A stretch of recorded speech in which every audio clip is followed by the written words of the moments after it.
Il y a 4 ans, je faisais une vidéo sur 3 choses à savoir sur Wakfu la série. Je pense qu'il est temps dorénavant de reprendre du service. Et comme je me fous pas de vous, on double la mise avec 7 choses à savoir sur notre anime favori. La première chose dont j'aimerais vous parler, c'est le lien très étroit entre les œuvres d'Ankama, dont fait partie Wakfu la série, et la vie de Tot.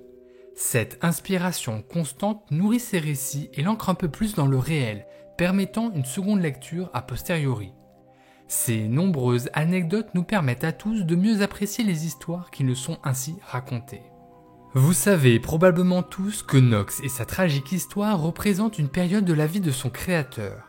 La fascination de Nox pour l'Héliacube fait écho à toute l'énergie et le temps que Tot a consacré dans le projet Dofus à ses débuts. Cette obsession a forcément eu un impact sur sa vie familiale, mais contrairement à l'antagoniste de la saison 1, notre Tot national a su faire les bons choix de manière à ne pas vivre continuellement dans le regret au point de vouloir remonter le temps. Ce lien entre les œuvres de Tot et sa vie est tellement présent que l'on peut considérer d'une certaine manière qu'elle représente un journal intime qu'il écrit au fur et à mesure de ses multiples récits. Ainsi, Tot a lui-même confirmé que le personnage de Galante, mais aussi celui de Judith, était très inspiré de sa femme et qu'au travers de la famille Perceval, il était possible d'y reconnaître sa propre famille. Des personnages comme Aton résonnent aussi profondément pour son créateur, puisque très inspiré par une des périodes de vie d'une de ses filles. Il existe encore de multiples liens que l'on peut faire et Tot nous cache très probablement de nombreux mystères. Toutefois, nous savons pour sûr que cette saison 4 a encore un lien fort avec son auteur puisqu'il a lui-même annoncé ne pouvoir expliquer ce lien sans nous spoil. Nous attendrons donc la fin de cette saison pour en savoir bien plus à ce sujet. Deuxièmement, il est possible de mentionner le lien indéniable entre les créations d'Ankama, l'environnement et l'écologie. Ainsi, avec Wakfu la série, le seul peuple qui est vraiment mis en lumière est celui des Sadida, proches de la nature. De plus, la thématique de la montée des eaux est récurrente puisqu'on la retrouve au travers du chaos d'Ogrest, mais aussi avec la grande vague et la bascule dans l'ère de Waven. Nous pouvons aussi citer les forêts des Sadida qui font l'objet de toutes les convoitises, entre Nox, le Comte Arbour et dorénavant les Nécromes. À cela s'ajoute depuis peu la barrière de corail d'Albuera défendue par notre cher Lance-Dur. Ces cataclysmes font pour moi énormément écho à la problématique du réchauffement climatique qui va à terme entraîner la submersion de nombreuses îles du Pacifique. Ce lien se retrouve jusque dans le gameplay de certains de leurs jeux, puisque Wakfu et Memo se voulaient au départ assez révolutionnaires sur le plan de l'autogestion par ses joueurs de l'écologie et de l'environnement sur leurs serveurs. La troisième info que je souhaite partager avec vous concerne les dieux en Inglorium. En effet, il est important de rappeler que ceux-ci ne forment pas un groupe uni. Il s'y cache des inimitiés et des jeux de pouvoir s'y trament. Vous savez ainsi que la déesse Héliatrope fut bannie au sein du Nécromonde par les autres déités. Mais savez-vous qu'Osamodas est à l'origine du plus grand fléau qu'ait connu le monde des 12, l'apparition du rejeton divin, l'ennemi des dieux, le Cornumolu. En effet, le maître des animaux qui tire une grande partie de son pouvoir de la faune a fomenté un plan d'épu machiavélique pour libérer le monde de la corruption humaine et réduire les pressions écologiques que provoquent les Douziens sur les écosystèmes. On apprend au travers du manga Dofus qu'Osamodas aurait manigancé la rencontre entre le dieu Yop et la poupée Lacrima, comptant sur les pulsions criminelles du dieu barbare pour commettre le crime ultime, abuser de la poupée et s'unir avec une autre divinité. Car Lacrima, en tant que poupée de Sadida, possède en elle une partie des pouvoirs et de l'essence divine de son créateur, le dieu Feu. Tandis que le Cornumolu fut libéré sur le monde, Osamodas aida son protégé en l'informant des avancées du groupe Darty et de l'arrivée prochaine de Rouchou. Malgré tout, cela ne suffit pas et le Cornumolu fut scellé au cœur de la Terre au centre du monde des 12. Ce qui aurait dû être un échec pour Osamodas ne l'est pas, bien au contraire.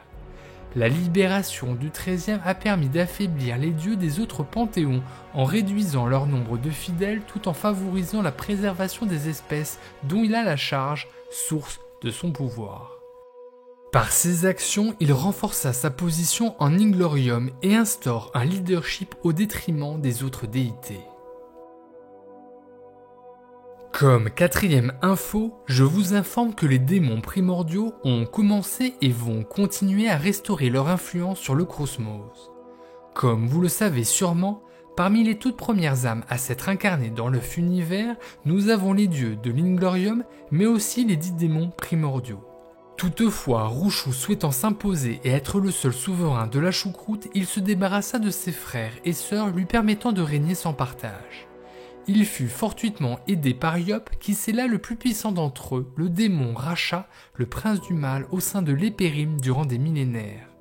Cependant, la prison de Racha fut détruite durant l'affrontement entre Artie et le Cornumolu, libérant le démon qui s'est retrouvé coincé des siècles durant en Inglorium. Après l'affaiblissement des dieux et la défaite de Rouchou, le cosmos ayant horreur du vide, les démons primordiaux font leur grand retour. À l'ère du Waven, ils deviennent si puissants que les chouchous tentent en permanence d'envahir le monde et s'en prennent dorénavant directement aux divinités en les contrôlant et les traquant, comme ce fut le cas pour la déesse Kra. Pour la cinquième info, et ce n'est absolument pas une critique, bien au contraire, c'est le souci constant d'Ankama Animation d'optimiser les coûts de ses productions par de multiples petites astuces ingénieuses. Si, pour ceux qui ont l'œil expert, cela peut se voir et devenir à force un défaut, cela semble nécessaire pour la viabilité d'un projet aussi onéreux que les Waifu série, puisque le budget total avoisine facilement les 6 à 7 millions d'euros. Donc, comme le dit Malek, le storyboarder de la saison 4, faire de l'animation, c'est comme faire un marathon pieds nus sous le soleil. Il est nécessaire de gérer ses ressources pour pouvoir mettre les moyens au bon moment.